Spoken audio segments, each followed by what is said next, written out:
तो बोर्ड्स का आने वाले हैं बहुत नज़दीक और छोटा सा एक हेल्पफुल वीडियो बना रहा हूँ अपनी तरफ से आप सभी के लिए, जिसमें कोशिश ये करेंगे जो बोर्ड्स के लिए बहुत ज़्यादा इम्पॉर्टेंट है, क्योंकि ऐन वक्त पे अगर आप ये वीडियो देख रहे हैं इसका मतलब है कि आप ज़रूर किसी ऐसी की तलाश में आए होंगे जिसमें आप चाहेंगे कि कम से कम समय पे हम ज़्यादा से ज़्यादा चीज़ों को कवर कर सकें।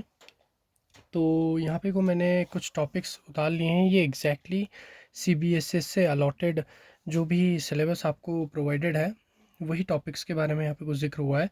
और मैंने सबसे पहले टॉपिक जो यूनिट लिया हुआ है वो है ray optics and optical instrument, क्योंकि अगर बात करें हमारे सिलेबस की तो हमारे पास ये सबसे बड़ी जो यूनिट है जिसमें आपकी एक तो रे ऑप्टिक्स आ जाता है,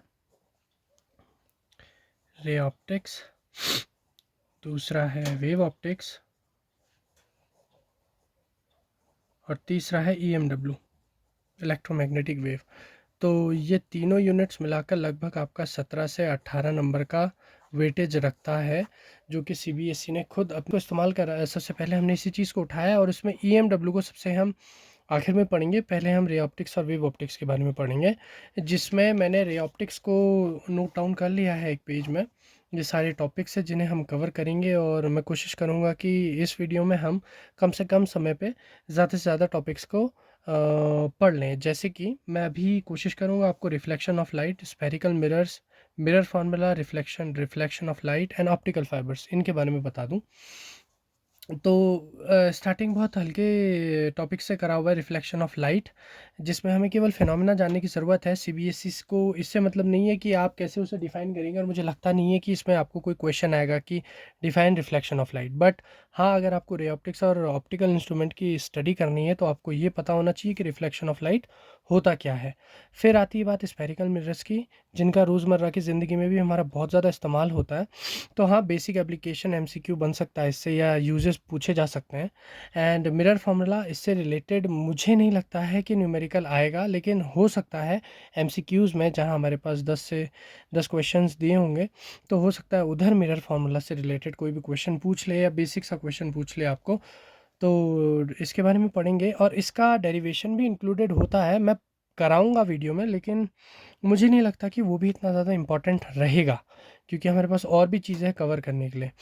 बट फिर भी हम इसको स्टडी कर लेंगे, मेंशन है तो कोई भी लूप होल नहीं छोड़ेंगे, मिरर फॉर्मूला भी पढ़ लेंगे। Then comes refraction of light. Refraction क्या होता है, यहाँ हम पढ़ रहे हैं reflection of light, after this comes reflection of light. तो रिफ्लेक्शन ऑफ लाइट पढ़ने के बाद हम रिफ्रैक्शन के बारे में भी पढ़ेंगे। दोनों ही फिनोमिना है, अलग अलग जगह पे को लगते हैं, तो इन दोनों का ही जिक्र होगा। आफ्टर दैट ऑप्टिकल फाइबर, जिसका बेसिक प्रिंसिपल रे ऑप्टिक्स से रिलेटेड है एंड रिफ्लेक्शन के अंडर आता है, जिस पे टीआईआर का प्रिंसिपल लगता है। तो इसका मॉडर्न टाइम में भी बहुत ज़्यादा इस्तेमाल हो रहा है, चाहे हमारी ईथर केबल्स हो या ऑप्टिकल फाइबर्स हो, जितने भी हमारी टेलीकम्युनिकेशन वायर्स होती हैं तो इस प्रिंसिपल पे बेस्ड होती है टीआईआर के। तो टीआईआर को पढ़ेंगे, ऑप्टिकल फाइबर को पढ़ेंगे, और इसके बाद एक और वीडियो आएगा जिसमें कोशिश करेंगे ये सारी चीज़ें एक साथ कवर हो। लेकिन मुझे नहीं लगता हमें इस पूरी यूनिट को पढ़ने के लिए लगभग 3 वीडियोस का सहारा लेना पड़ेगा, जिसमें हम पहली यूनिट मैंने आपको बता दिया, पहले टॉपिक्स जो हमें पहली वीडियो में कवर करेंगे। आफ्टर दिस मुझे लगता है कि पावर ऑफ लेंसेज तक हम शायद दूसरी वीडियो में पहुंच जाएं। After this combination of thin lenses, prism और ये ऑप्टिकल इंस्ट्रूमेंट्स के बारे में पढ़ेंगे। तो लेट्स स्टार्ट, फटाफट शुरू करते हैं। रिफ्लेक्शन ऑफ लाइट पढ़ते हैं, स्फेरिकल मिरर्स पढ़ते हैं। तो सबसे पहले टॉपिक की ओर चलते हैं, जो कि है रिफ्लेक्शन ऑफ लाइट। तो रिफ्लेक्शन ऑफ लाइट क्या है, हमें समझने की ज़रूरत है कि रिफ्लेक्शन और रिफ्रैक्शन में एक्चुअल में डिफरेंस क्या होता है। तो रिफ्लेक्शन ऑफ लाइट क्या है, phenomena phenomena of bouncing back of light.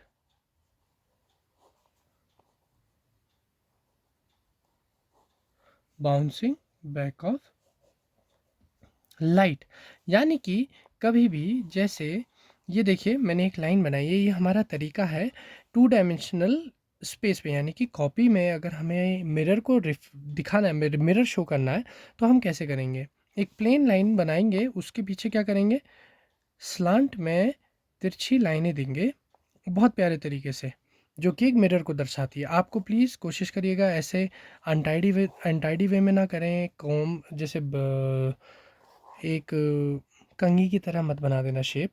वहाँ जाएंगे आप ढंग से, देखिए आपका आंसर रिप्रेजेंट करने का भी एक तरीका होता है।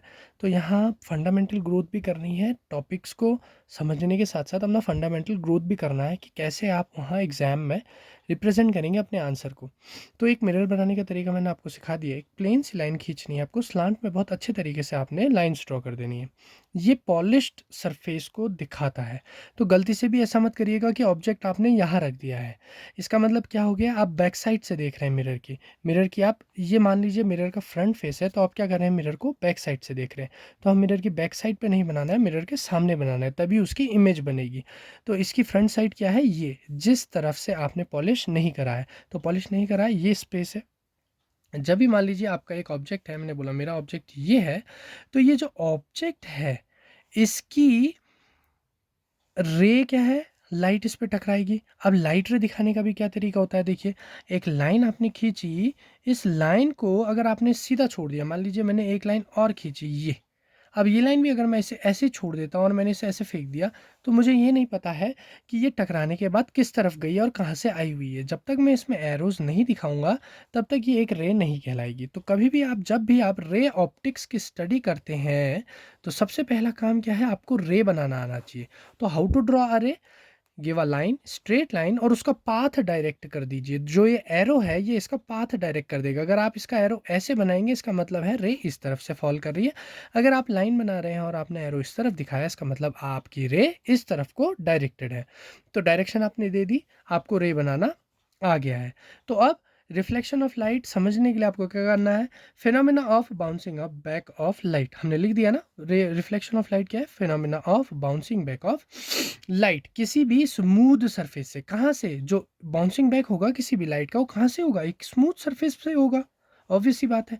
अब स्मूथ सरफेस होगी कैसी, क्या वो ओपेक होगी, क्या वो ट्रांसपेरेंट होगी, या वो पॉलिश्ड होगी। तो देखिए रिफ्लेक्शन ऑफ लाइट तीनों ही चीज़ों से हो सकता है, यानी कि ओपेक ऑब्जेक्ट से भी हो सकता है, पॉलिश्ड बॉडी से भी हो सकता है, या फिर ट्रांसपेरेंट बॉडी से भी हो सकता है। ट्रांसपेरेंट, और प्लीज़ अगर स्पेलिंग इधर उधर हो जाए तो आप बिगड़िएगा मत, इधर उधर मत जाइएगा, केवल टॉपिक को समझने में अपना पूरा ब्रेन लगाइएगा। तो ओपेक, पॉलिश्ड या ट्रांसपेरेंट किसी भी ऑब्जेक्ट की किसी भी बॉडी से हमें रिफ्लेक्शन देखने मिल सकता है। और एक चीज़ याद रखिएगा, कभी भी 100% रिफ्लेक्टिंग बॉडी आपको नहीं मिल सकती, यानी कि आप 100% रिफ्लेक्शन अचीव नहीं कर सकते। आप 80 to 90% रिफ्लेक्शन किसी भी बॉडी से अचीव कर सकते हैं। अब ओपेक बॉडी की हमने बात करी, ओपेक ऑब्जेक्ट, तो ये कहाँ देखने मिलता है, जैसे मान लीजिए आपने कोई भी ऐसा ऑब्जेक्ट देखा है जिसमें डार्क पेंट हो रखा है, तो बहुत स्मूथ होता है और शाइन करता है, तो उसमें आप अब क्या है अपनी शक्ल देख सकते हैं। जैसे कि मान लीजिए सबसे बेस्ट एग्जांपल देखिए, हमने कार देखा होगा, तो कार में क्या होता है, बॉडी में पेंट हुआ होता है। अगर हम उसके करीब जाते हैं तो हम, अगर मान लीजिए आप कार साफ़ कर रहे हैं या अपनी बाइक को साफ़ कर रहे हैं, तो आप क्या देखेंगे कि आप अपना चेहरा उस पे देख सकते हैं। सिमिलरली पॉलिश्ड क्या होती है, उसी कार में साइड मिरर्स होते हैं, तो उस मिरर्स में आप क्या कर सकते हैं, अपनी शक्ल देख सकते हैं। तो वो पॉलिश्ड हो गई, जिसमें पॉलिश्ड का मतलब क्या हो गया, जो मैंने ये बना रखा है, यानी कि कोई ग्लास है जिसको आपने एक तरफ से क्या कर दिया, पॉलिश कर दिया है। दूसरी चीज़ ट्रांसपेरेंट, ट्रांसपेरेंट मान लीजिए आपने उसकी विंडो से देखना चाहा अंदर, तो विंडो से जब आप अंदर देखते हैं तो अंदर आपको सीट्स लगी हुई भी दिखती है और अपनी साथ साथ शक्ल भी दिखती है। तो उसको क्या कहते हैं, हाफ रिफ्लेक्शन हुआ, यानी कि उसने क्या करा, कुछ बॉडी को रिफ्लेक्ट कर दिया, बाकी सब रिफ्रैक्ट कर गई। देखिए बहुत बेस्ट एग्जांपल मिल गया रिफ्लेक्शन और रिफ्रैक्शन को समझने का। साथ साथ मैं आपको रिफ्रैक्शन भी समझा देता हूँ। रिफ्लेक्शन ऑफ लाइट क्या है, phenomena of bouncing back of light from smooth surface. अब ऐसी अगर हम बात करें रिफ्रैक्शन की, तो रिफ्रैक्शन क्या होता है, refraction is the phenomena of transmission, और वी कैन से व्हाट, क्या बोल सकते हैं यार, मेरे को सोचने दीजिए, ठीक है। ये इसे क्या बोलते हैं, पास कर जा, आर पार हो जाना। रिफ्रैक्शन क्या है? फिनोमिनन ऑफ ट्रांसमिशन और we can say passing of a light ray from one medium to another medium।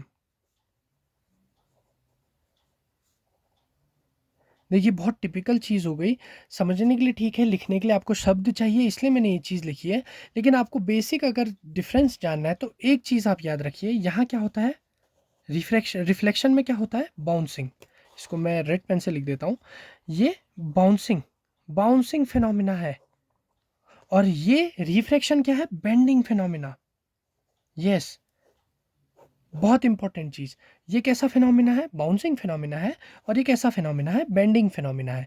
Bending कहाँ देखने मिलती है? जब बॉडी एक मीडियम से दूसरे मीडियम में जाती है तो हमें क्या देखना मिलता है? बेंडिंग ऑफ लाइट रे देखने मिलता है। इसका मतलब ये नहीं है कि ऑब्जेक्ट बेंड कर गया, नहीं नहीं नहीं नहीं, ऑब्जेक्ट बेंड नहीं करा है। मान लीजिए आपने एक पेन लिया है, एक ट्रांसपेरेंट जार है आपके पास जिसमें पानी भरा हुआ है, और आपने उसमें पेन डाल दिया, तो आप क्या देखते हैं? पेन उठा हुआ है ऊपर को, तो ऐसा लगता है पेन टेढ़ा हो गया है, लेकिन जब आप बाहर निकालते हैं तो पेन तो सीधा का सीधा है। तो बेंडिंग फिनोमिना वहाँ हमें देखने मिला है, तो उस फिनोमिना को कहते हैं रिफ्रैक्शन। उसके लिए हमने एक शब्द बनाया, उसको क्या कहा गया? रिफ्रैक्शन कहा गया है। और रिफ्लेक्शन क्या है?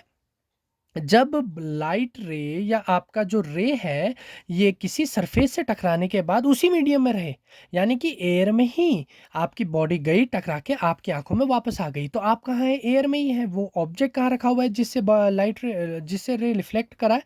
वो भी एयर में रखा हुआ है। तो रिफ्लेक्शन ऑफ लाइट क्या होता है? एक ही मीडियम में देखने वाला फिनोमिना है। बट रिफ्रैक्शन कैसा फिनोमिना है? जो दो मीडियम के बीच में जब एक लाइट रे पास करती है तब देखने मिलता है। जैसे कि बेस्ट एग्जांपल क्या है? आप एक पॉन्ड में गए या लेक के किनारे गए, आपने फिश को देखा, तो फिश क्या लगेगी आपको? पानी में जब आप पानी में फिश को देखते हैं तो फिश क्या लगता है कि आपको? उठी हुई ऊपर दिखती है। तो फिश जो है ऊपर दिख रही है। तो रिफ्लेक्शन और रिफ्रैक्शन के बीच में हमने बेसिक डिफरेंस देख लिया है, जहाँ रिफ्लेक्शन क्या है? बाउंसिंग फिनोमिना होता है, और रिफ्रैक्शन क्या है? बेंडिंग फिनोमिना है। अब देखिए, अब हम बात करते हैं reflection of light from a plane mirror. कैसे एक प्लेन मिरर से रिफ्लेक्शन होता है? देखिए बेसिक सी चीज़ है, क्लास 10th में आपने पढ़ी होगी कि प्लेन मिरर में, यहीं पर ही मैं दिखा देता हूँ, और लॉज ऑफ रिफ्रैक्शन भी प्लीज़ आप याद रखिएगा। Laws of refraction next page में ही करते हैं सबसे बेस्ट। तो बेसिक लॉज ऑफ रिफ्लेक्शन, आप प्लीज़ इस चीज़ को याद रखिए, ज़रा समझने की कोशिश करिएगा। लॉज ऑफ रिफ्लेक्शन क्या होते हैं? Laws of refraction, reflection sorry, reflection. तो रिफ्लेक्शन के लॉज क्या है? सबसे पहला लॉ क्या है? Angle i is equal to angle r. अब देखिए इसी के साथ समझ लीजिए कि इंसिडेंट एंगल और रिफ्लेक्टेड एंगल होता क्या है और कैसे बनाते हैं। तो ये मैंने बहुत प्यारा सा मिरर बना दिया है। फिर से ध्यान देंगे, पॉलिश अच्छे से करना है। एक रे को आपने फॉल कराया, अब कैसे पता चलेगा ये फॉलिंग है? जैसे कि मैंने आपको बताया, एक रे को बनाने का तरीका, लाइन खींचिए, उसमें आप एरो डायरेक्ट कर दीजिए। ये इस पॉइंट पर आई है, हमने इसे बोल दिया पी पॉइंट। पी पॉइंट पर टकराने के बाद हमने बोला ये रिफ्रैक्ट कर गई है। तो हमें ये तो पता चल गया है एरोस की मदद से कि इंसिडेंट रे ये है, जिसको मैंने ए, और जाने वाली को बोल दिया है बी। तो ए पी क्या हो गई आपकी? Incident ray. A P is equal to incident ray, and B P is equal to reflected ray. अब हमें कैसे पता चलेगा ये किस एंगल में आई है और किस एंगल में गई है? इसके लिए हम क्या करते हैं? हम एक नॉर्मल ड्रॉ करते हैं। और नॉर्मल का मतलब क्या है? जिस सरफेस में हमें पता करना है कि कितना एंगल बना रही है कोई रे, जो इंसिडेंट करी है, रिफ्लेक्ट करी है, उसी सरफेस के नॉर्मल ही, मतलब कि परपेंडिकुलर आप क्या कर दीजिए? एक स्ट्रेट लाइन ड्रॉ कर दीजिए। तो ये क्या कहलाती है? हमारी नॉर्मल कहलाती है। ये जो नॉर्मल रे है, ये जो नॉर्मल हमने कंस्ट्रक्ट करा है, इसके साथ जो हमारा इंसिडेंट रे एंगल बनाता है, इस एंगल को कहते हैं हम एंगल ऑफ इंसिडेंट। और जिस एंगल से ये नॉर्मल के साथ रिफ्लेक्ट कर गई है, उस एंगल को कहते हैं हम angle of reflection sorry.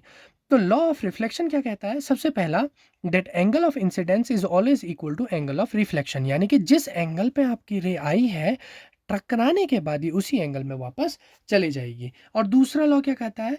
The incident ray, मैं आई आर लिख देता हूं, reflected ray, r r, and normal, all lie in a same plane, lie in a same plane, same plane. अब इसको समझने का तरीका क्या है, कैसे समझेंगे, क्या कहना चाह रहा है ये? देखिए ज़रा प्लेन का मतलब समझिए आप। प्लेन का मतलब क्या है कि ये तीनों की तीनों रे या जो तीनों चीज़ें हमने बनाई हैं जैसे कि इंसिडेंट रे, रिफ्लेक्टेड रे और ये नॉर्मल, ये तीनों क्या है देखिए एक प्लेन में है। प्लेन का मतलब क्या है? प्लेन क्या होता है पहले आप ये समझिए। टू डायमेंशनल स्पेस को हम एक प्लेन बोलते हैं। अब इसी प्लेन में देखिए ये तीनों चीज़ें लाई कर रही नहीं कर रही हैं। कहने का मतलब है कि अगर मेरा प्लेन इस कॉपी में, ये कॉपी मेरा एक मिरर है और इसमें मैं प्लेन देखूँ अगर परपेंडिकुलर प्लेन, तो ये होगा जैसे मैंने अपना हाथ रखा है डायरेक्ट ऐसे, तो ये मेरा क्या कहलाया? एक प्लेन बोल कहलाया। अब इसी एंगल में मेरी क्या हुई, एक इंसिडेंट रे यहाँ आई, टकराने के बाद इसी पॉइंट से ऊपर निकल गई, तो मेरा एक प्लेन बनाया जिसमें मैंने एक नॉर्मल कंस्ट्रक्ट करी, तो मेरी नॉर्मल कुछ ऐसे ड्रॉ होगी। अब इसी में क्या करा, मेरी एक इंसिडेंट रे आई कुछ ऐसे और वहीं से कोई रिफ्लेक्टेड रे निकल गई ऐसे।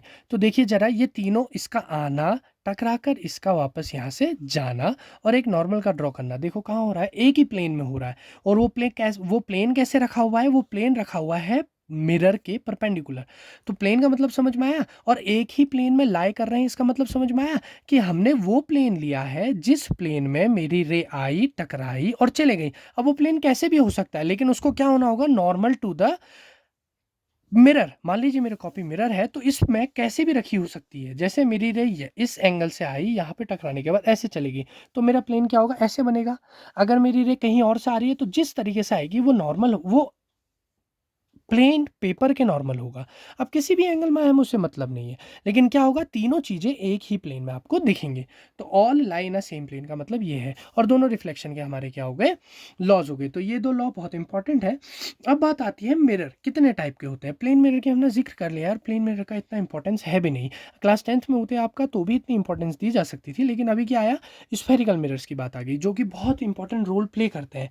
अगर आप स्फेरिकल मिरर्स के बारे में पढ़ेंगे तभी जाके आपको लेंसेज समझ में आएंगे, क्योंकि फिनोमेना सेम ही रहता है, बस थोड़ा सा स्लाइट डिफरेंस आ जाता है।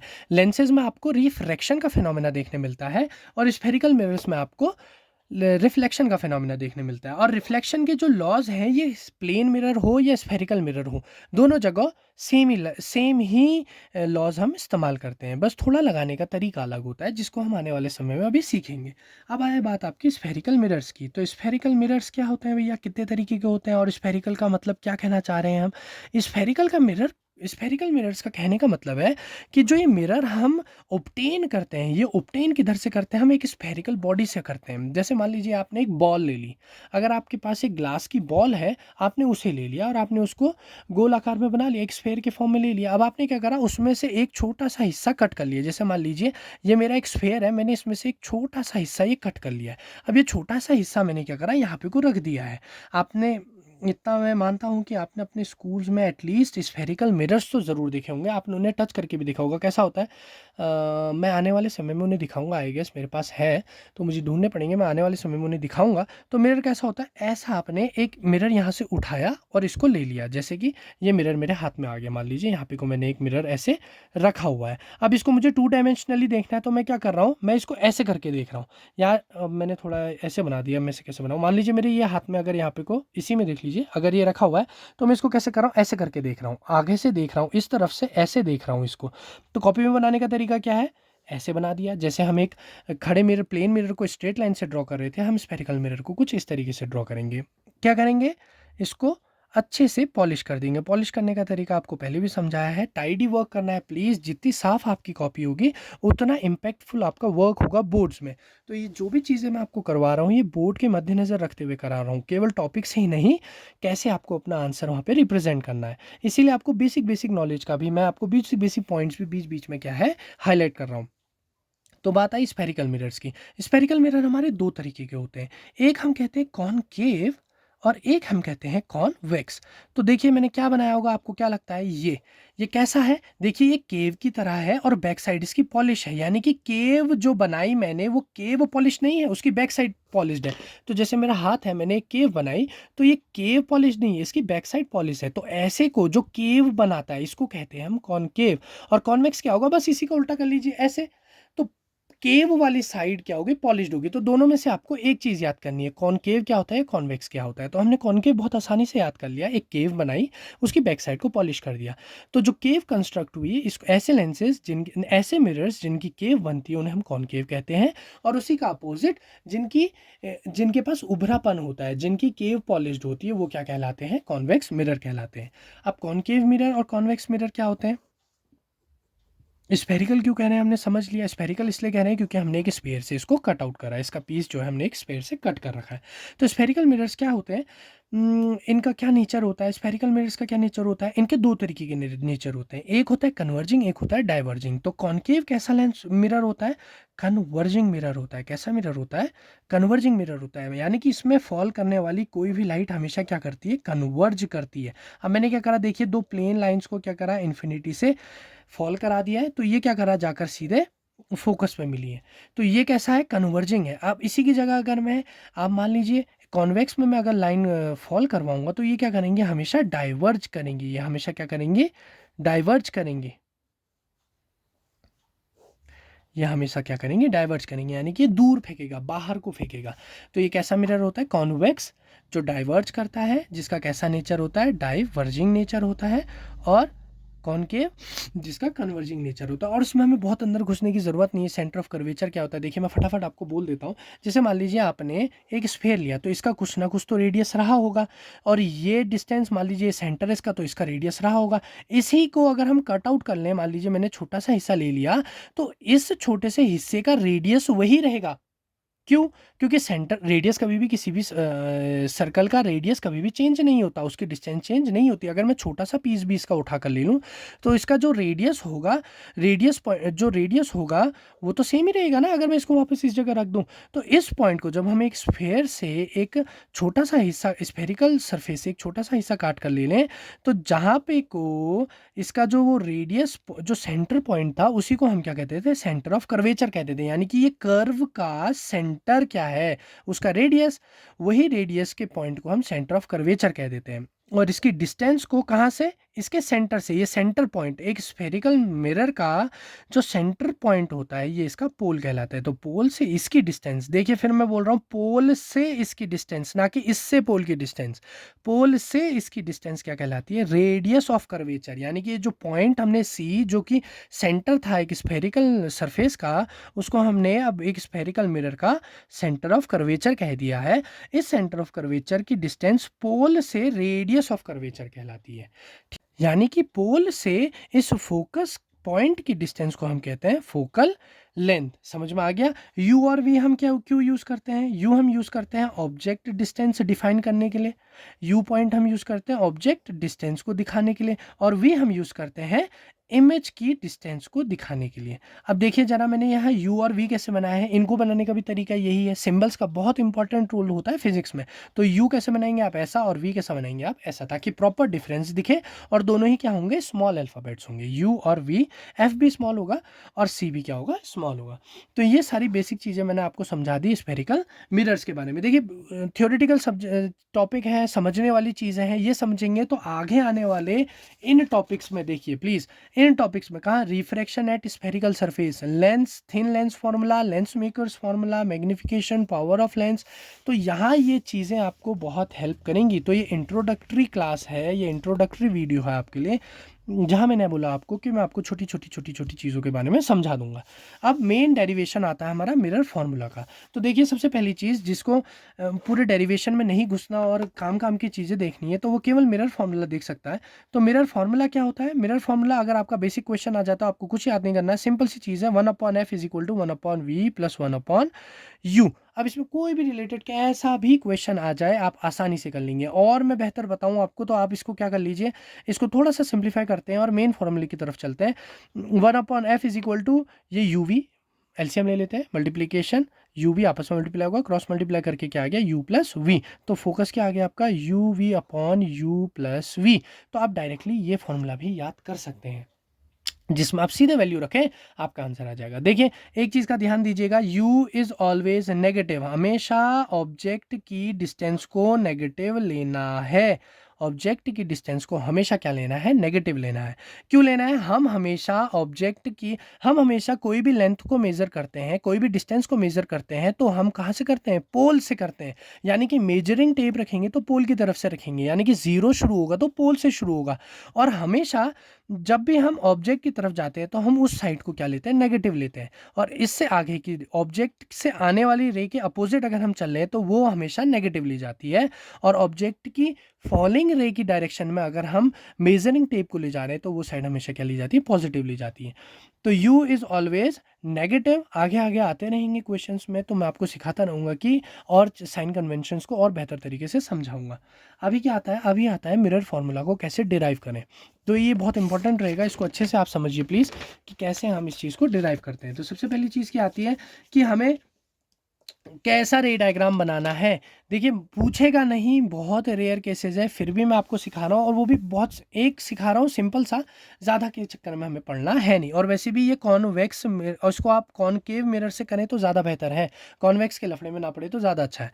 अब देखिए बनाने का तरीका भी मैं आपको थोड़ा एक बार अच्छे से सिखा देता हूँ कि कैसे आप वहाँ पे को ड्रॉ करेंगे अपने डायग्राम्स को। आपने कुछ नहीं करना है, आपने एक प्रिंसिपल एक्सिस खींच लेनी है। देखिए इतना है, आप 12th ग्रेड में पढ़ते हैं तो मैं इतना ज़रूर आपसे एक्सपेक्ट करूँगा कि प्रिंसिपल एक्सिस क्या होती है, सेंटर ऑफ कर्वेचर मैंने पहले बता दिया वैसे भी आपको, लेकिन फिर भी ये क्लास 10th के टॉपिक है तो इसमें इतना नहीं घुसकर हम मेन चीज़ों में जाएंगे। तो आपको कुछ नहीं करना है, एक सीधी सी लाइन बना देनी है। इसके एक दो दो लाइन ऊपर से, जस्ट दो लाइन ऊपर जाके जस्ट मिड पे आपको एक पॉइंट बना देना है। इसी में प्रिंसिपल एक्सिस के 2 पॉइंट नीचे आकर मिड पे एक पॉइंट कंसिडर कर। अब इन दोनों पॉइंट्स को आपने बहुत आसानी से मिला देना है, बहुत ज़्यादा कर्व नहीं दिखानी है, हल्की सी कर्व दिखानी है, और इन दोनों को क्या कर देना है, आपने मिला देना है। अच्छे से इसको क्या कर लीजिए, पॉलिश कर लीजिए।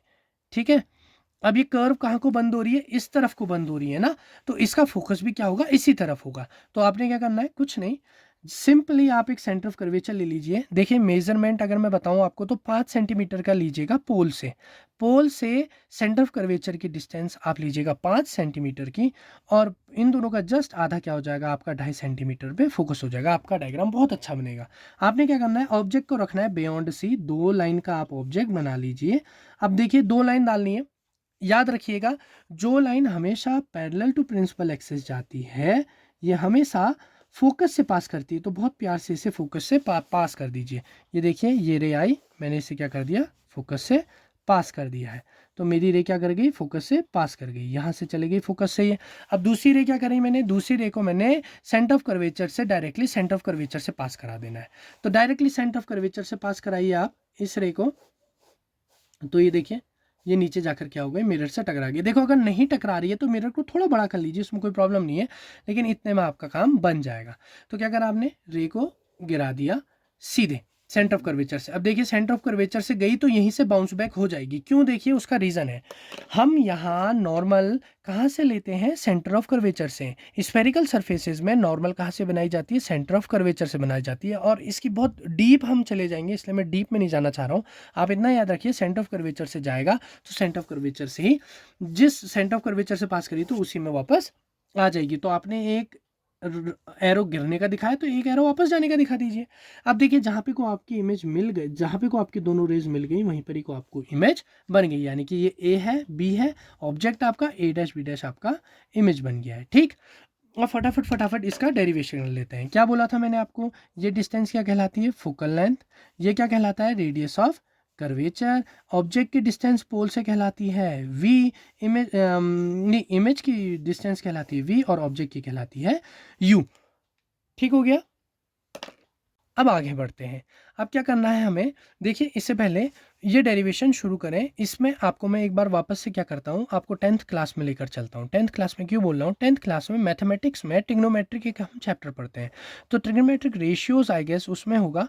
तो उसमें एक थ्योरम हम सीखते हैं, वो थ्योरम क्या कहलाती है, जैसे मान लीजिए एक राइट एंगल ट्राइंगल है, ये एक एक्यूट एंगल बना रहा है। अगर मान लीजिए यही राइट एंगल ट्राइंगल, यही एक्यूट एंगल, मैं मान लीजिए इसी ट्राइंगल के अंदर एक और ट्राइंगल क्रिएट बना दिया है, यानी कि अब ये दोनों ट्राइंगल, यानी कि इसको ले लिया मैंने ओ, तो ए बी ओ, और मान लीजिए पी क्यू ओ, दोनों ही क्या शेयर कर रहे हैं, कॉमन एक्यूट एंगल शेयर कर रहे हैं। दोनों ही क्या कर रहे हैं, कॉमन एक्यूट एंगल शेयर कर रहे हैं। तो जब भी कोई दो राइट एंगल ट्राइंगल जो कॉमन एक्यूट एंगल शेयर करते हैं, उनकी कॉरेस्पॉन्डिंग साइड्स का रेशियो हमेशा इक्वल रहता है। फिर से ध्यान दीजिएगा मैंने क्या बोला, अगर दो right angle triangle same acute angle share कर रहे हैं तो इनकी जो कॉरेस्पॉन्डिंग साइड्स होंगी उनका रेशियो हमेशा आपस में इक्वल होगा। यानी कि कॉरेस्पॉन्डिंग साइड क्या होगी इस एक्यूट एंगल का, परपेंडिकुलर क्या हो गया, एक हो गया पी क्यू, एक हो गया ए बी। तो A B upon P Q हम इक्वल किसके होगा, B O upon Q, Q base है, इक्वल टू क्या होगा, ए ओ अपॉन पी ओ। तो देखिए परपेंडिकुलर का रेशियो इक्वल टू होगा बेस के रेशियो के, इक्वल टू होगा हाइपोटेन्यूज के रेशियो के। इसी छोटी सी थ्योरम का हम इस डेरिवेशन में इस्तेमाल करने वाले हैं और कुछ इस्तेमाल करने की ज़रूरत नहीं है। आप कहाँ इस्तेमाल करेंगे, कहाँ हमारे एक्यूट एंगल से, कहाँ हमारे ऐसे राइट एंगल ट्रायंगल्स बन रहे हैं जो एक्यूट एंगल शेयर कर रहे हैं, सेम एक्यूट एंगल शेयर कर रहे हैं। उसके लिए देखिए आप सबसे पहले क्या करेंगे, एक छोटी सी अजम्पशन लेंगे। मैंने क्या करा, देखो मैंने क्या बोला था आपसे, आपको बहुत पतला कर्व बनाना है, क्योंकि जो हम स्फेरिकल मिरर्स लेते हैं ना उनमें भी जो स्फेरिकल नेचर होता है वो बहुत कम होता है। यानी कि जो मैंने बोला था ना यहाँ पे को, कि ये जो स्फेयर हमने लिया हुआ है ये बहुत बड़े स्फेयर से एक छोटा सा कर्व निकाला होगा, इतना छोटा कि वो हमें ऐसा लगेगा देखने पर कि ये तो प्लेन मिरर है। हमें उसका नेचर चाहिए, क्योंकि तो वो नेचर को अचीव करने के लिए हम बहुत बड़ी सरफेस से पतला सा छोटा सा हिस्सा लेते हैं ताकि वो प्लेन बॉडी रहे, हमारी ज्योमेट्रिकली हमें उसको हेल्प मिलेगा, ज्योमेट्रिकली हम उसको अच्छे से कैलकुलेट कर सकते हैं उसके प्रॉपर्टीज़ को, और हमें उसका नेचर, हमें पूरा पूरा मतलब किससे है, उसके नेचर से मतलब है। तो हमें क्या करना है, हमें केवल नेचर चाहिए। तो हम कोशिश करते हैं एक बड़े से स्फेरिकल सरफेस से छोटा सा एक सरफेस, स्फेरिकल बॉडी से छोटा सा हिस्सा लेने की, जिससे क्या होता है हमारी ज्योमेट्रिकल प्रोसेस ईजी हो जाती है। जैसे कि दिखाता हूँ मैं क्या है उसका ईजी होने का मतलब क्या है। जैसे मान लीजिए ये पोल है, ये थोड़ा कर्व बना रहा है, देखो। तो मैंने क्या करा एक परपेंडिकुलर भी ड्रॉ कर लिया। इस परपेंडिकुलर को मैंने नाम दे दिया एम एन। अब देखिए एन और पी बहुत क्लोज है, एन और पी बहुत ज़्यादा क्लोज है। एन और पी का बहुत ज़्यादा क्लोज होने का मतलब क्या है, मैं एक आर्ग्यूमेंट लिख देता हूँ। सपोज या फिर से एन टेंड्स टू पी, यानी कि एन पी के बहुत करीब है, एन पी ही है, ये मैं कहना चाह रहा हूँ। अब परपेंडिकुलर ड्रॉ करने का मतलब क्या था, देखिए एक ये परपेंडिकुलर ड्रॉ कर दिया, यानी कि ए एम एन बी एक रेक्टेंगल बन गया।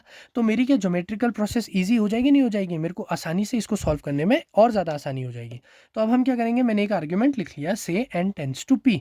अब यहाँ से असली काम शुरू होता है। देखिए आप ये स्टेप बाय स्टेप है।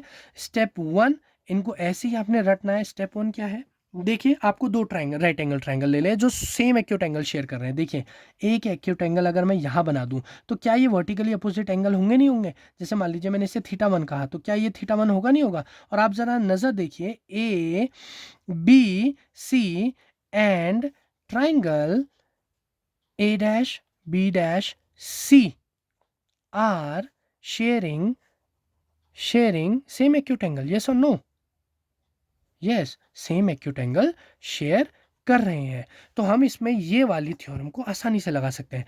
अब मेरा काम क्या है, देखिए ज़रा, मेरा काम क्या है, केवल परपेंडिकुलर और बेस का, हाइपोटेन्यूज का तो कोई मतलब ही नहीं, ये तो रे है। हमें तो बेस और हाइट से मतलब है, क्योंकि हम जब यहाँ ज्योमेट्रिकली सॉल्व करेंगे तो हमें तो केवल बेस, ऑब्जेक्ट की डिस्टेंस, इमेज की distance, focal length, centre of curvature, height of the object, इनसे मतलब है। हमें ये थोड़ी मतलब है कि रे किस तरफ से जा रही, भाई ये रे तो इन्फाइनाइट रेज होंगी ना, हमने तो केवल दो ले लिए हैं अपनी स्टडी को ईजी करने के लिए। तो हमें केवल परपेंडिकुलर और बेस का मतलब है, तो हम वही करेंगे। हम परपेंडिकुलर लेंगे ए बी, और इसका रेशियो किसके साथ ले लेंगे, ए डैश बी डैश के साथ। किसके इक्वल हो जाएगा ये, B C upon B dash C, yes और no. Yes, A B upon A dash B dash is equal to B C upon B dash C. अब देखिए बी डैश सी और बी सी, हमें बी सी और B dash सी का इस्तेमाल करना है, क्योंकि हमें ओवरऑल पता क्या है, यू वी आर और एफ, तो हम इन्हीं का इस्तेमाल करेंगे। अब हम देखते हैं हमारे बेस यानी कि बी सी। देखिए बी सी कैसे पता चलेगा, हमें बी सी डिस्टेंस चाहिए, बी सी मतलब सेंटर ऑफ कर्वेचर और इमेज, इन दोनों का इस्तेमाल करके हमें बी सी निकालना है। तो सी, देखिए बी सी कैसे निकलेगा, आप ज़रा गौर करिए। बी सी हम निकाल सकते हैं, हम ये बोल सकते हैं, अगर मैं N C here B C is equal to, अगर मैं एन सी से माइनस कर दूं बी, अच्छा बी सी तो मेरा ये है ना, बी सी तो ये है ना, अगर एन सी से माइनस नहीं करेंगे, फिर हम क्या करेंगे, बी सी अगर हमें चाहिए, इतना हिस्सा अगर हमें चाहिए, हम क्या करेंगे इस पूरे से, यानी कि बी एन से अगर मैं माइनस कर दूं सी एन, देखिए बी एन से अगर मैं माइनस कर दूं सी एन, तो क्या मेरा ये नहीं आ जाएगा, बी एन से सी एन माइनस कर दिया, बी एन से सी एन माइनस कर दिया, तो क्या मेरा बी सी आएगा नहीं आएगा, यस ऑब्वियसली आ जाएगा। ऐसे ही अगर मुझे बी डैश सी निकालना है, यानी कि ये निकालना है, तो मैं इस बार क्या करूंगा, सी एन से माइनस कर दूंगा B dash N, yes yes और नो। अब देखिए जरा यहाँ पे लिखते हैं A B upon A dash B dash. अब ये इज इक्वल टू किसका, बी सी कितना है, देखिए बी सी किसके बराबर है, बी एन, बी एन क्या है, बी एन आपका क्या है, object distance u, minus C N क्या है आपका आर, अपॉन सी एन क्या है आपका r, minus B dash N क्या है आपका वी, यस और no, B N B dash N क्या है हमारा वी है। ठीक है, इतना समझ में आया, इसको मैं इक्वेशन 1 कह दूंगा। ठीक है, समझ में आ गया। तो A B upon A dash B dash हमें मिल गया, u minus v u minus r upon r minus v, equation 1 बोल दिया। ये मैंने कौन से ट्राइंगल लिए थे, देखो ये वाले ट्राइंगल लिए थे। अब नाउ स्टेप 2 की ओर चलते हैं। एग्जैक्टली इसको ऐसे ही याद करना है।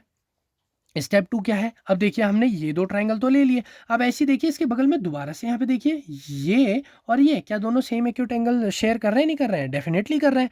तो अब हम यहाँ पे भी वही करेंगे। अब हम क्या करेंगे, हम बोलेंगे एम एन, अब पहले ट्राइंगल ले लेते हैं, triangle M N B dash and triangle A dash B dash, A dash B dash और क्या है ये, मैंने बोला एम एन एफ था ना वो तो, एम एन, अरे यार हाँ एफ है भैया, एफ है, एम एन एफ ले लिया और ए डैश बी डैश एफ ले लिया, ये दोनों ट्राइंगल ले लिए। इनमें क्या होगा देखो, M N upon A dash B dash is equal to M N upon A dash B dash is equal to N F upon B dash F. Again N F क्या है देखो जरा भैया, हमें तो चाहिए, हमें क्या चाहिए, हमें तो एन एफ चाहिए। एन एफ तो भैया आसान हो गया यार, एन एफ तो हमारे लिए फोकल लेंथ ही है भैया, ऑब्वियसली बात है, कोई प्रॉब्लम ही नहीं हो गई भाई। देखो एन एफ तो हमारा एफ है। अब बी डैश एफ की बात करते हैं, बी डैश एफ क्या है देखिए, बी डैश एफ को हम कैसे निकाल सकते हैं, बी डैश एन से, B dash N minus N F, yes और नो। तो F upon B dash N क्या हो जाएगा देखो, B dash N, B dash N क्या हो जाएगा आपका वी, बी डैश एन हो जाएगा आपका वी माइनस एन एफ कितना हो जाएगा, एन एफ हो जाएगा हमारा एफ। ये लो, ये भी आ गया, ये इक्वेशन क्या हो गई हमारी 2 हो गई। अब यहाँ पे कोई एक चीज जरा ध्यान दीजिए, क्या मैं ये नहीं कह सकता here M N is equal to A B, कह सकते नहीं कह सकते भैया, देखो मैंने क्या बोला था, एक ट्राइंगल बन गया, नहीं रेक्टेंगल बन गया, एक रेक्टेंगल है तो उसकी क्या होती है, अपोजिट साइड्स इक्वल होती है नहीं होती है, ये इसके इक्वल, ये इसके इक्वल, तो क्या एम एन को मैं ये नहीं कह सकता वो ए बी के बराबर है, तो मेरा ये एम एन क्या हो जाएगा, A B upon A dash B dash is equal to f upon v minus f. ये इक्वेशन हमारी यहाँ ना लेकर इसको इक्वेशन 2 ले लेते हैं। अब देखो जरा हम दोनों इक्वेशन को कंपेयर कर सकते हैं नहीं कर सकते हैं, यस वेरी इजीली। तो अब क्या करेंगे, इक्वेशन कंपेयरिंग इक्वेशन 1 एंड 2, तो हमें उससे क्या मिलेगा देखते हैं जरा, इक्वेशन 1 और 2 को कंपेयर करने से हमें क्या मिलेगा, हमें मिलेगा u minus r upon r minus v is equal to f upon v minus f. अब देखिए हमें मिरर फॉर्मूला निकालना है, इतना तो हमें पता है कि 1 upon v is equal to 1 upon नहीं 1 upon v plus 1 upon u is equal to 1 upon F.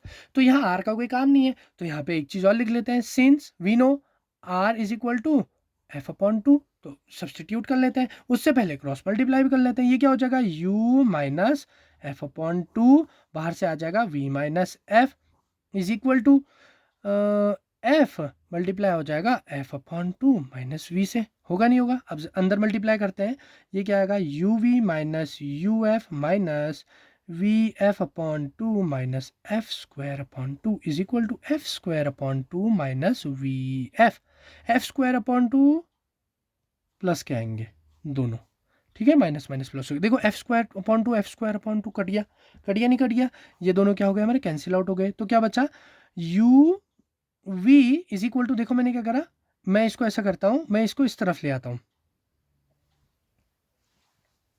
आया समझ में।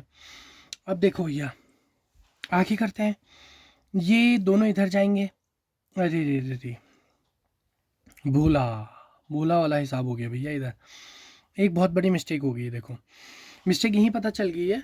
आई एम रियली सॉरी, मैं आप ही के सामने इसको करेक्ट भी कर देता हूँ। आर क्या होता है? R radius of curvature is twice of focal length, ना कि रेडियस ऑफ इसका मतलब तो फोकल, अब देखिए यार ये जो मैंने लिख दिया ये बहुत गलत चीज़ लिख दी मैंने। 2f is equal to are होता है, ना कि are is equal to f/2। तो ये थोड़ा हमारी गड़बड़ हो गई है। कुछ नहीं, कोई दिक्कत की बात नहीं है। ऐसा करते हैं, इसको दोबारा कर लेते हैं यहाँ से। ये चीज़ मैं काटता हूँ तो क्या होगा देखो ज़रा, r is equal to 2f रखना है, साथ ही साथ मैंने क्रॉस मल्टीप्लाई भी कर दिया था। इसका मतलब ये क्या हो जाएगा, u माइनस 2f, बाहर से इधर पे क्या आ जाएगा, v minus f is equal to f, ये आ जाएगा 2f माइनस वी। अब अंदर मल्टीप्लाई करते हैं तो कितना आ जाएगा देखो, uv minus uf minus 2vf minus 2 नहीं plus 2f² is equal to 2f² minus vf। ठीक है, कोई प्रॉब्लम नहीं, ये कैंसिल आउट हो जाएंगे।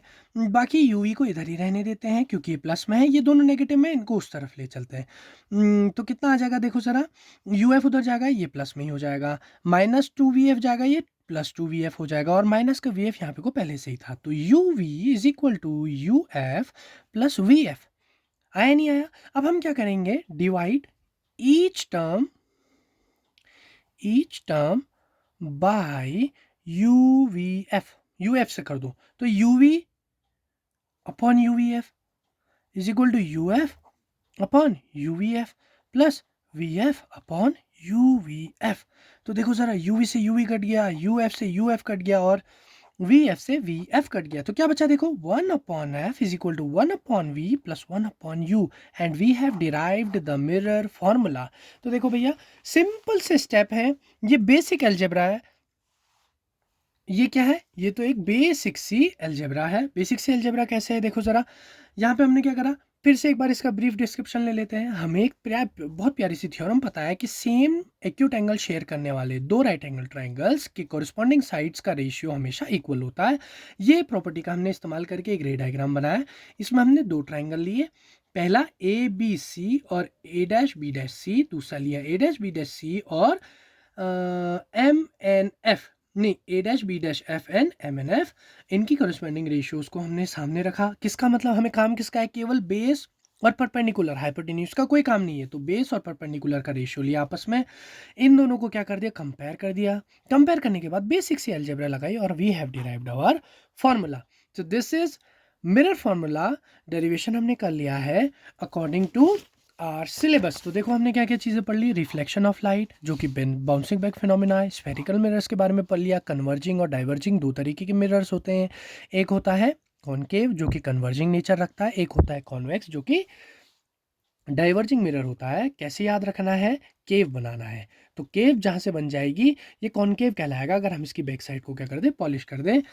मिरर फॉर्मूला हमने डायरेक्टली पढ़ भी लिया है, क्या होता है, 1/v is equal to 1/v plus 1/u is equal to 1/f, and we have derived the formula also. Now next what comes, here comes refraction of light which we have already studied here. What it is, bending phenomena of light is known as refraction of light when light travels from one medium to another. तो bending phenomena कहाँ होता है, eight interface. Interface कहते हैं जहां दो medium मिलते हैं, यानी कि एयर और वाटर जहां पे मिलेंगे उसको इंटरफेस बोलेंगे। इंटरफेस में बेंडिंग फिनोमिना अकर करता है, उसी को हम कहते हैं रिफ्लेक्शन ऑफ लाइट। तो देखो टॉपिक बहुत लंबा हो चुका है हमारा, यहाँ तक की स्टडी हम कर चुके हैं। अब बचा ऑप्टिकल फाइबर जिसको हम आगे पढ़ लेंगे, इतना कोई बड़ी बात नहीं है, वीडियो बहुत लंबी हो चुकी है तो वीडियो को यहीं पर ही कंप्लीट करते हैं। एंड ऐसे ही पढ़ते रहिए, छोटी छोटी देखिए हम मेन टॉपिक्स को करेंगे आगे, आप ऐसे ही वीडियोस को फॉलो करते रहिए। आपको basic basic tips and tricks, basic questions भी मैं लेके आऊँगा जिससे आपको और हेल्प होगी। तो अभी फ़िलहाल हमने ये चीज़ें पढ़नी है, आगे वाली वीडियोस में हम इन सारी चीज़ों के बारे में जिक्र करेंगे। तो see you in the next video. Till then do study, do hard work. इन चीज़ों को बार बार रिवाइज करिए, जो भी टेक्निक्स टिप्स मैंने आपको दे दिए इनको ऐसे ही रटिए, स्टेप बाय स्टेप इनको याद करिए, आप वहाँ जगह कन्फ्यूज़ नहीं होंगे, क्योंकि आफ्टर ऑल लग तो बेसिक सी अलजेब्रा रही है। एंड रे ऑप्टिक्स स्टार्ट करने का मेन रीज़न ये भी था कि भैया देखिए 17 से 18 नंबर कवर कर रहा है, ऊपर से कुछ नहीं है। ये क्लास 9 10th में आप बेसिकली पढ़ के आ चुके हैं कि भैया हाँ मिरर अच्छा हमने पढ़ा है, ट्रिग्नोमेट्री हाँ हमने पढ़ा है, ये तो बेसिक चीज़। अलजेब्रा हम तो क्लास 2 से करते हुए आ रहे हैं, तो it is not a big task. Till then do best and keep hard working. ये नहीं सोचना कि समय नहीं है, आसानी से हो जाएगा, इतनी बड़ी बात नहीं है। Okay, bye bye.